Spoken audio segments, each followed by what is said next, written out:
सलाम एवरीवन। कल से मुझे कई स्टूडेंट्स ने फ़ोन किया और एक कॉमन क्वेश्चन किया कि जबकि सीबीएसई 12th के एग्ज़ाम भी कैंसिल हो चुके हैं तो हम क्या करें। यानी ये एक बहुत ही ज़्यादा कॉमन क्वेश्चन है जिसको मैंने फेस किया है पिछले 2 दिन में। तो मैंने सोचा कि क्यों ना एक डेडिकेटेड वीडियो बना दी जाए इस बात की आगाही के लिए, ताकि इससे ज़्यादा से ज़्यादा स्टूडेंट्स को फ़ायदा हो। अपनी नॉलेज की हद तक जितना समझ रखता हूँ, I think it's my responsibility to guide my students and all my viewers. Generally बच्चों को यही आंसर किया कि भाई अब एंट्रेंस की तैयारी करिए, क्योंकि अब जब एग्ज़ाम कैंसिल हो गए हैं तो मोस्ट प्रोबेबली सारी यूनिवर्सिटीज़ हर कोर्स के लिए एंट्रेंस एग्जामिनेशन कंडक्ट करेंगी, जब भी करें। और अब मेरिट पर तो कहीं नहीं होगा, जहाँ पर मेरिट पर पहले होते थे वहाँ पर भी अब नहीं मिलेंगे। लाइक दिल्ली यूनिवर्सिटी में जो ग्रेजुएशन में बीएससी, बीए और बीकॉम में मेरिट का प्रोविज़न था, वहाँ पर भी अब मेरिट के चांसेस नहीं लगते, तो वहाँ भी एंट्रेंस रहेगा। तो मैंने यही कहा भाई एंट्रेंस की तैयारी करो सीधे। नॉलेज तो देखिए ऐसी चीज़ है कि वो कभी भी रायगा नहीं जाती। जब एक चीज़ आपने हासिल की है और मेहनत की है तो इंशाअल्लाह ताला इस बात से नाउम्मीद नहीं होना चाहिए कि वो स्पॉइल हो गई और रुइन हो गई।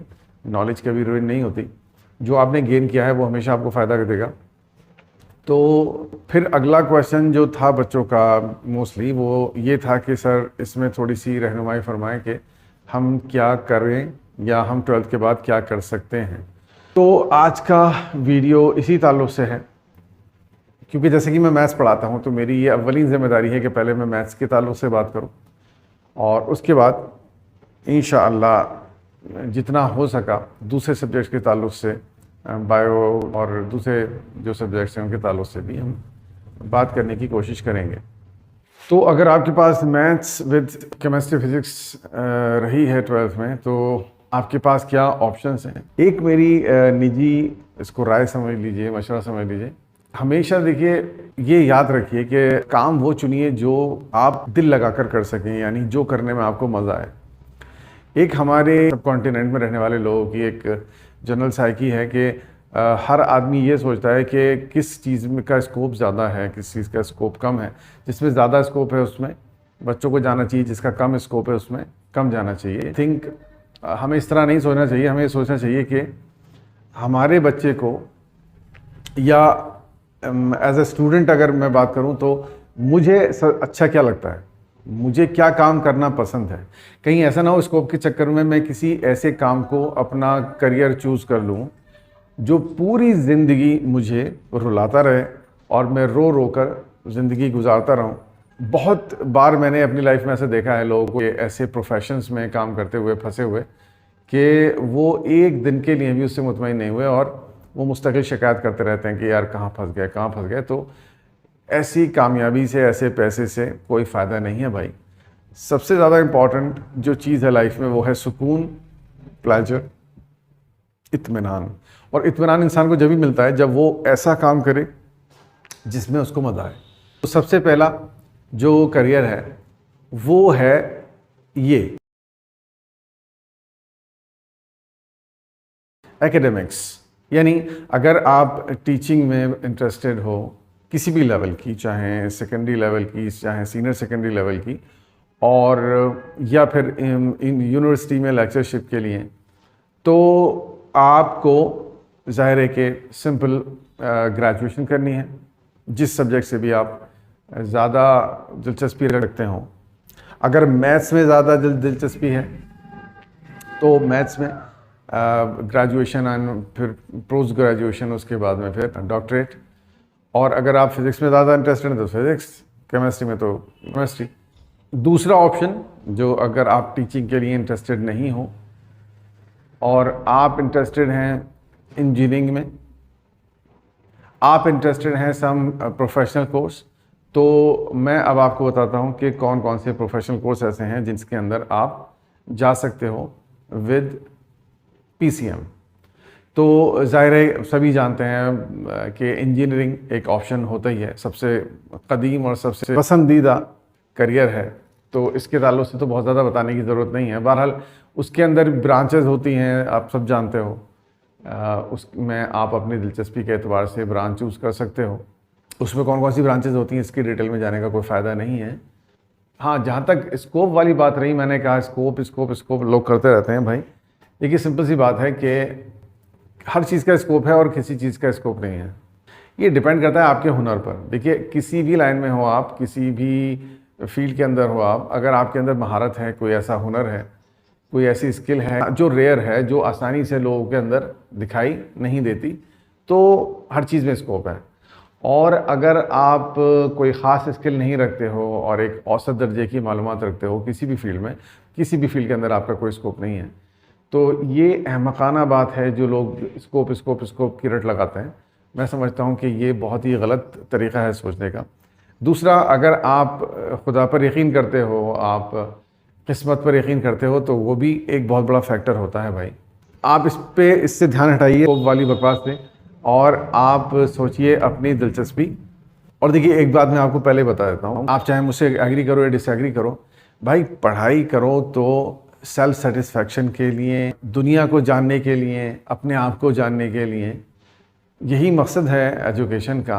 और अगर आप ये समझते हो कि education is a tool to earn money, तो आपसे बड़ा अहमक कोई नहीं है फिर। क्योंकि आप यकीन जान लीजिए, पैसा एजुकेशन में नहीं है, पैसा हुनर में है। यानी पैसे के लिए आपके पास अपना निजी काम होना चाहिए। एक बिज़नेस के अंदर पैसा है।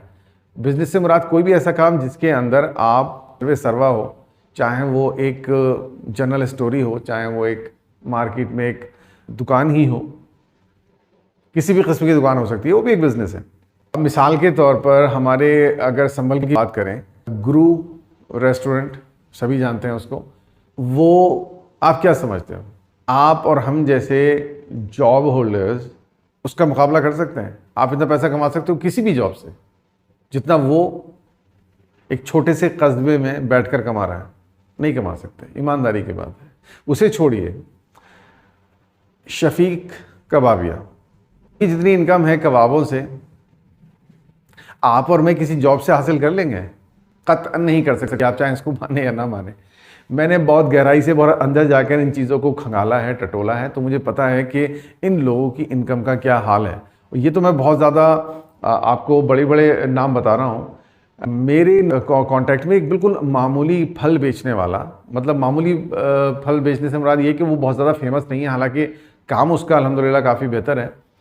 और उससे जब मैं बात करता हूँ कि वो पर मंथ उसकी इनकम कितनी होगी, तो अंदाज़न कहता है कि ऑलमोस्ट 50,000 रुपीज़। तो आप सोचिए यार, 50,000 रुपीज़ के लिए सैलरी हासिल करने के लिए आपको कितने पापड़ बेलने पड़ रहे हैं। और वो बंदा एक छोटी सी जगह में, एक छोटे से कॉर्नर में एक अपना ठेला लगा रहा है फलों का, जिसके लिए वो बिल्कुल सेल्फ डिपेंड है। वो किसी को कोई उसका बॉस नहीं है, किसी के लिए उसको यस्सर नहीं करना है, और वो आराम से कमा रहा है 50,000 रुपीज़ पर मंथ। ये मैं संभल की बात बता रहा हूँ, दिल्ली और बॉम्बे और चेन्नई की बात नहीं कर रहा हूँ। तो बहरहाल कहने का मकसद ये है कि पैसे से एजुकेशन को अगर आप कंपेयर करोगे तो कभी एजुकेशन आपको मुतमईन नहीं करेगी।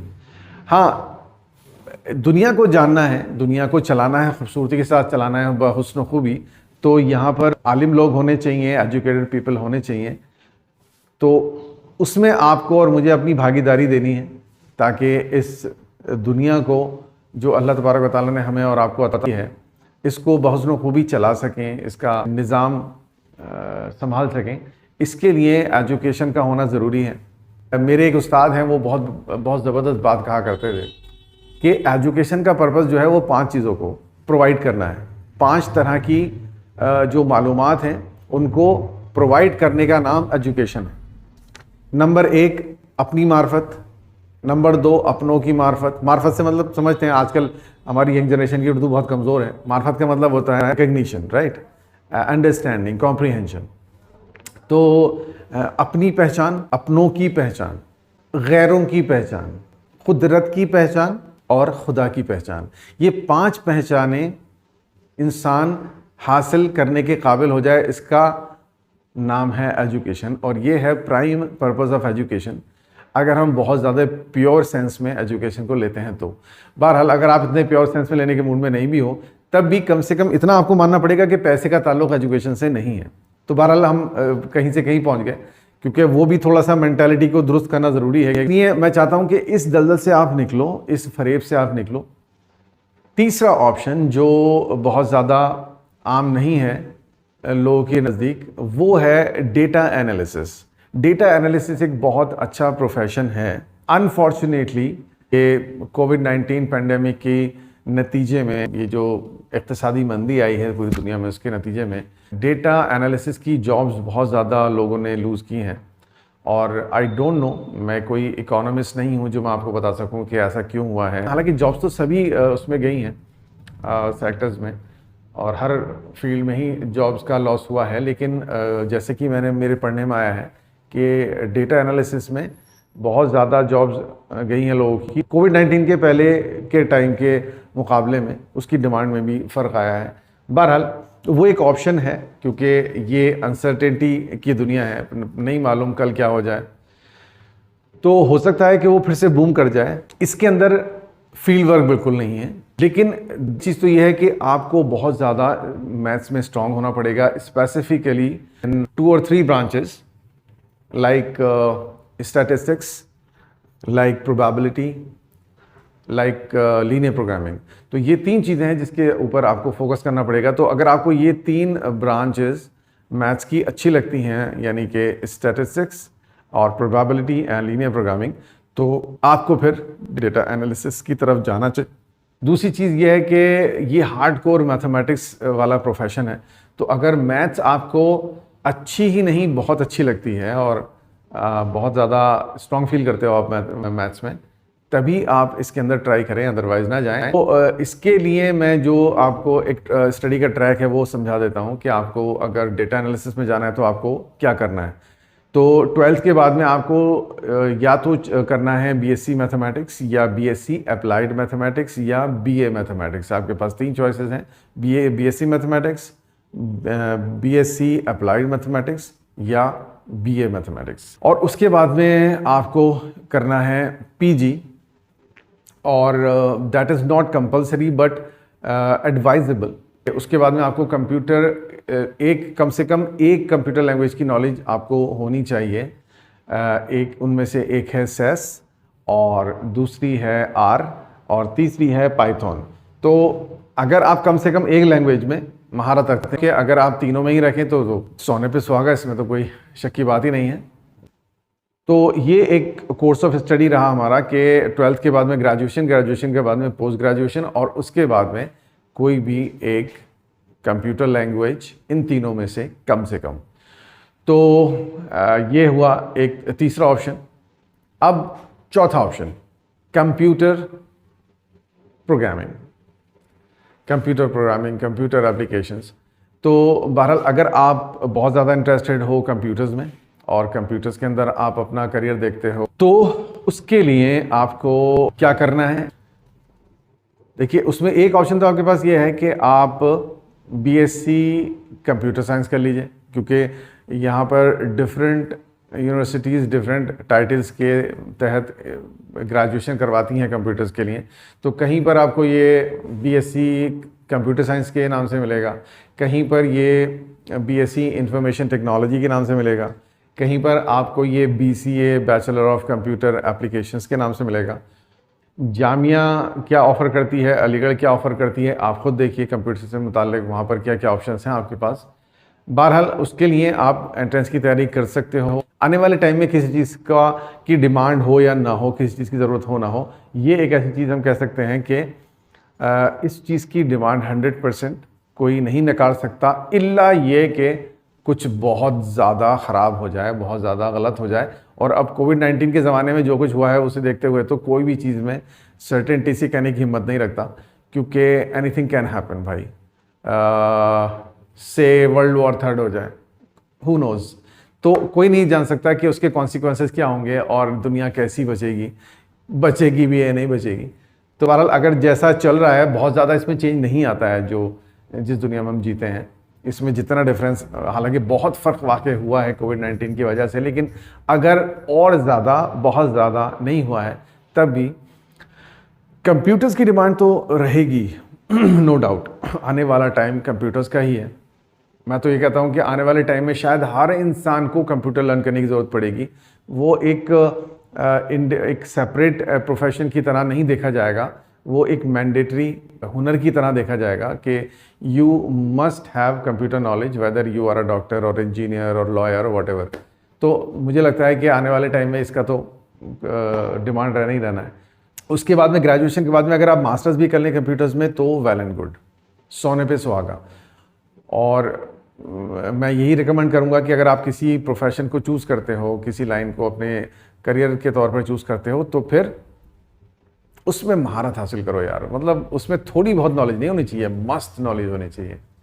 क्योंकि मेरे दादा, मेरे फादर दोनों एक सेंटेंस बोला करते थे मुझसे बहुत ज़्यादा जब आई वॉज किड। तो वो चीज़ मुझे बहुत पसंद है और मेरे जहन पर एनग्रेव्ड है तब से। वो कहा करते थे कि try to learn at least one thing in your life that nobody can do better than you. कम से कम लाइफ में एक काम ऐसा ज़रूर सीखो जो तुमसे बेहतर कोई ना कर सके, तो यू आर सक्सेसफुल। तो ये याद रखिए। अब इसका मतलब ये भी नहीं है कि हर इंसान किसी न किसी चीज़ में ऐसा हुनर हासिल कर ले कि जो उससे बेहतर कोई ना कर सके। कहने का मतलब ये है कि जब आप कोई चीज़ ऐसी लर्न करने की कोशिश करोगे जो आपसे बेहतर कोई ना कर सके, तो भले ही आप दुनिया में बेस्ट ना बन पाओ, लेकिन वन ऑफ द बेस्ट ज़रूर बन जाओगे इंशाल्लाह, और वो काफ़ी है। तो कंप्यूटर्स एक ऑप्शन है, और ज़ाहिर है कि कंप्यूटर्स के अंदर भी एक चीज़ नहीं है, जैसे आप सब लोग जानते होंगे, जितना ज़्यादा वाइडली स्प्रेड और ये एडवांस लेवल पे चलता चला जा रहा है, दुनिया आगे बढ़ती चली जा रही है, इसके ज़रूरियात और इसकी एप्लीकेशंस भी इसी तनासुब में बढ़ती जा रही हैं, और इसी तरह से इसके अंदर different kinds of jobs create होती चली जा रही हैं। तो वेब डेवलपमेंट है, या आपका कोडिंग हुआ, data analysis is a part of computer application, अगर हम बहुत ज़्यादा क्रिटिकली बात करें तो। पांचवा ऑप्शन जो बनता है BBA और MBA, बिजनेस एडमिनिस्ट्रेशन। हालांकि बदनामे ज़माना कोर्स है ये, अब बहुत ज़्यादा लोग इसके ताल्लुक़ से मुतनफ़िर हैं, यूँ कह सकते हैं, क्योंकि मैं बहुत ज़्यादा इस ताल्लुक़ से देखता रहता हूँ, एक्सपीरियंस करता रहता हूँ। लेकिन कोई भी चीज़ इसलिए नफ़रत के काबिल नहीं होती भाई कि उसको करने वाले बहुत हैं। ये जहन से गंदगी निकाल दीजिए अपने। तो आपको अगर पर्सनली बिजनेस एडमिनिस्ट्रेशन अच्छा लगता है तो this is best for you. कहने दीजिए जो ज़माना कह रहा है वो करिए जिसको दिल कहता है। तो एक ऑप्शन बिजनेस एडमिनिस्ट्रेशन भी है। मैथ्स स्ट्रीम में यही आपके पास ऑप्शंस रहते हैं, मेन ऑप्शंस। उसके अलावा अगर कोई ऐसा हो छोटा मोटा जो मेरे जहन से ओझल हो गया हो तो माफ़ी चाहता हूँ। अगर 12th में हमारे पास में मैथ्स के साथ में कॉमर्स है तो फिर क्या ऑप्शंस रहते हैं हमारे पास, चलिए उसके ताल्लुक से बात करते हैं। तो कॉमर्स विद मैथ्स के लिए क्या ऑप्शन है, तो भाई सबसे पहला ऑप्शन मैं कॉमर्स विद मैथ्स के लिए जो है वो है CA का। इसके लिए ज़्यादा डिटेल मुझे बताने की ज़रूरत नहीं है, क्योंकि जैसे कि इंजीनियरिंग उस स्ट्रीम में ज़्यादा फेमस है, वैसे ही CA भी बहुत ज़्यादा फेमस है और ऑलमोस्ट एवरीबडी नोज़ वेल। जो दूसरा ऑप्शन है कॉमर्स विद मैथ्स के लिए एकेडमिक्स। अगर आप इसके अंदर जाना चाहते हो एकेडमिक्स के अंदर, यानी कि आपको लेक्चरशिप चाहिए, तो फिर आपके लिए सिंपल वही कोर्स ऑफ स्टडी रहेगा कि आप BCom कीजिए, उसके बाद आप MCom कीजिए, और उसके बाद में आप स्टैट्स के अंदर PhD कर सकते हो। बहुत अच्छा हैंडसम एक कॉम्बिनेशन है ये। तो ये दूसरा ऑप्शन रहा। तीसरा option BA economics. BA economics together with a sound knowledge of mathematics is awesome choice। मतलब बहुत ज़बरदस्त चीज़ है ये अगर आप इसको करते हो तो, क्योंकि आपके पास 12th में मैथ्स रही है कॉमर्स के साथ में, तो जाहिर है कि आप मैथ्स में भी अच्छे होंगे, पकड़ आपकी मजबूत होगी। और उसके अलावा इकोनॉमिक्स एक जाहिर है कि एवरग्रीन सब्जेक्ट है, हमेशा से उसकी डिमांड रही है और हमेशा रहेगी जब तक दुनिया कायम है। तो ये एक ऑप्शन बनता है, बहुत अच्छा ऑप्शन बनता है। उसके लिए ज़ाहिर है कि आपको BA इकोनॉमिक्स और उसमें maths as a subsidiary subject अगर आप रखते हो तो क्या कहने हैं, सोने पे सुहागा, मतलब economics and mathematics in graduation, wow, that's fantastic. और उसके बाद में आप उसमें पीजी कर लीजिए, तो ये एक लाजवाब ऑप्शन है आपके लिए। उसके अलावा जैसे हमने मैथ्स की सेल में कहा कि बीबीए, एमबीए, बिजनेस एडमिनिस्ट्रेशन, वो एक चॉइस भी, चौथी चॉइस आपके लिए होती है, आप उसके अंदर भी जा सकते हो। एक्सेप्शनल चॉइसेस भी हैं जो स्पेशली कॉमर्स के बच्चों के लिए होती हैं, और वो है जैसे ICWA, आपने सुना होगा, ICWA है और CS है। अब बारी आती है बायो के स्टूडेंट्स की, जिनके पास 12th में फिज़िक्स, केमिस्ट्री, बायो कॉम्बिनेशन रहा है। तो very honestly I am not a person of bio, मेरी फील्ड जो है वो मैथमेटिक्स है, लेकिन क्योंकि मैं बहुत ज़्यादा अवेयर रहने की कोशिश करता हूँ और मैं उन चीज़ों को भी जानने की कोशिश करता रहता हूँ जो मेरी फील्ड नहीं है, ताकि मैं अच्छे से स्टूडेंट्स को गाइड कर सकूँ जितना भी हो सकता है।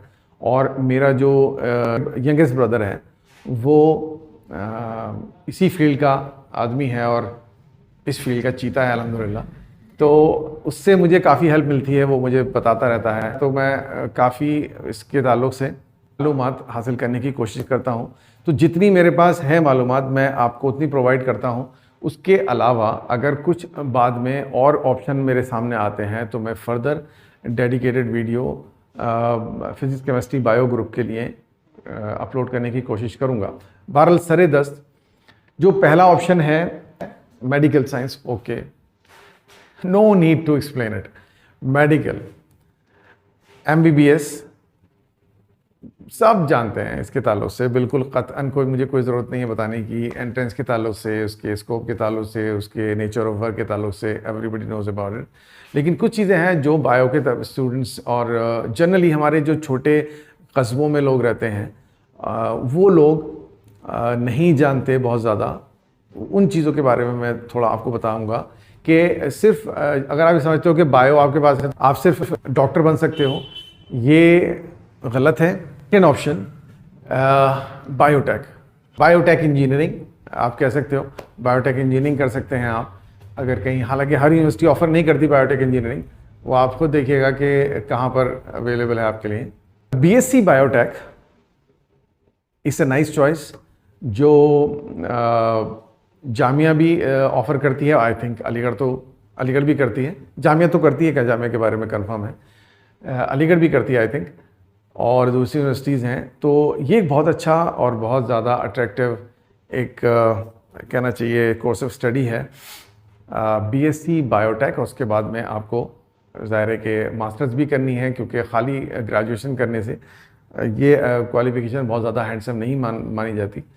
तो आप BSc बायोटेक करें, MSc बायोटेक करें, और उसके बाद में अगर आप रिसर्च करना चाहते हैं तो आप रिसर्च के अंदर भी जा सकते हैं। लेकिन अगर आप रिसर्च के अंदर जाने के मूड में नहीं हैं तो आप मास्टर्स करने के बाद में बहुत ज़्यादा जॉब क्रिएट होती हैं दुनिया में इसके ताल्लुक से। तो ये एक ऑप्शन है भाई, सिर्फ डॉक्टर बनना मजबूरी नहीं है बायो के स्टूडेंट्स के लिए। 12th के बाद में D pharma, B pharma, M pharma, ये बहुत सारी यूनिवर्सिटीज़ जो हैं वो देती हैं, और मेडिसिन के ताल्लुक से होता है, ये सब ऑलमोस्ट जानते हैं इस ताल्लुक से कि अगर आपको मेडिसिन्स के अंदर जाना है, स्पेसिफिकली मेडिसिन के अंदर जाना है, तो आपको ये अपना कोर्स ऑफ स्टडी लेना पड़ेगा। तो ये इस तरह से आप ग्रेजुएशन B फार्मा करो, और उसके बाद में फिर आप M फार्मा करो, उसके बाद में चाहे तो आप जॉब करो, चाहे तो आप अपनी प्रोडक्शन करो मेडिसिन की, वो आपकी अपनी मर्ज़ी है, आपने अपने सर्कमस्टांसेस हैं, आप क्या कर सकते हो। But it's a very very handsome option, it's a very attractive option, so you can take it.